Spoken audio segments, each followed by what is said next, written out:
عمومی طور پر میاں اور بیوی میں جھگڑے پیدا ہو جاتے ہیں.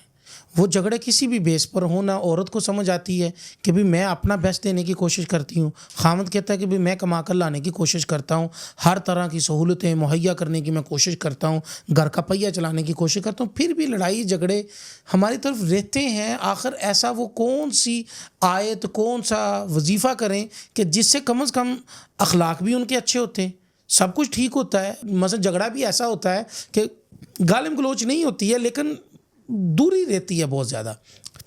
اب وہ کیا کریں کہ وہ قریب آ جائیں, محبت ان کی, نفرت جو ہے وہ ڈے بائی ڈے جو نفرت پیدا ہو رہی ہے وہ محبت میں بدل جائے, اس کے لیے کوئی وظیفہ بتائیں. یہ مسئلہ بہت اہم ہے اور بہت اچھا آپ نے کویسچن کیا, بہت اہم مسئلہ مجھ سے پوچھا. جی. گھر کے اندر میاں بیوی کے درمیان نفرت ہونے کی جو بنیادی وجہ ہے, جو میں نے سمجھی ہے, جو میں نے اپنی آنکھوں سے دیکھی ہے, وہ ہے گھر کے اندر عورت کی طرف سے دو کام کیے جاتے ہیں جو گھر کے سکون کو برباد کرتے ہیں. شوہر بیوی کے خلاف ہو جاتا ہے, شوہر بیوی سے محبت نہیں کرتا, شوہر گھر میں وقت پر آتا نہیں ہے, اور یہ سارے مسائل کی جڑ دو باتیں ہیں جو میرے تجربے سے گزری ہیں. وہ ہے بیوی گھر کے اندر یہ دو کام کرتی ہے جس وجہ سے گھر کا سکون خراب ہوتا ہے. نمبر 1 صبر, نمبر 2 شکر. اگر گھر کے اندر بیوی یہ دو کاموں کا سہارا لے, یہ دو کام گھر کے اندر کر لے, جو مل جائے اس پر شکر ادا کرے, جو نہیں مل رہا اس پر صبر کرے.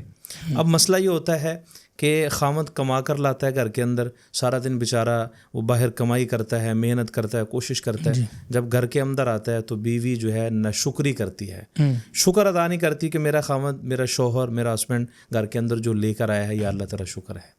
تو بیوی یہاں اگر شکر کرے اور جو چیز نہیں مل رہی اس پر صبر کرے. حضرت شیخ سعدی رحمۃ اللہ علیہ کا ایک بڑا خوبصورت واقعہ. ایک مرتبہ مسجد میں نماز کے لیے گئے, جب واپس نکلے تو ان کا جوتا چوری ہو گیا. جی, یہ آپ نے بھی شاید واقعہ سنا جی ہو. جی جی. تو جوتا یہ چوری ہو گیا. یہ مسئلہ بہت پہلے سے چلتا آ رہا ہے, جوتا جو چوری ہوتا ہے یہ کوئی آج کی بات نہیں ہے. تو شیخ سعدی رحمۃ اللہ علیہ باہر نکلے, جوتا نہیں, تو وہ ویسے ہی پیدل چلنا شروع ہو گئے. عرب کی زمین ہے, تپتی ہوئی زمین ہے, اور گرمی کا موسم ہے, اور پتھریلی زمین ہے, نیچے پتھر ہے. تو جب باہر نکلے وہ پیدل چل رہے ہیں تو ان کے پاؤں میں جب پتھر لگے اور پاؤں ان کے گرم ہو گئے تپش کی وجہ سے, کہ دل میں یہ خیال پیدا ہوا کاش اگر میرے پاؤں میں آج جوتا ہوتا تو یہ مسئلہ میرے ساتھ نہ ہوتا, میں پریشان نہ ہوتا, پاؤں میرے جلتے نہ اور پتھر نہ لگتے. تھوڑا سا آگے گئے تو دیکھا ایک شخص آ رہا ہے, اس کے پاؤں ہی نہیں ہیں, وہ زمین پر گھسٹتا ہوا آ رہا ہے. تو شیخ سعدی رحمۃ اللہ علیہ نے جب اسے دیکھا تو فوراً زمین پر گر گئے اور اللہ کا شکر ادا کیا, یا اللہ تیرا شکر ادا کرتا ہوں, اگر تو نے شیخ سعدی کو جوتا نہیں دیا, پاؤں ضرور دیے ہیں. تو ہمیں جو چیز مل رہی ہے ہم اس پر اللہ کا شکر ادا کریں.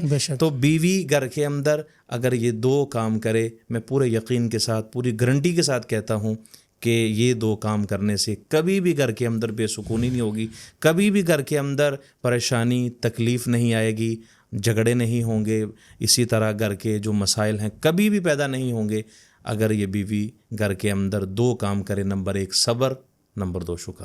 جی, جزاک اللہ, سلامت رہیں.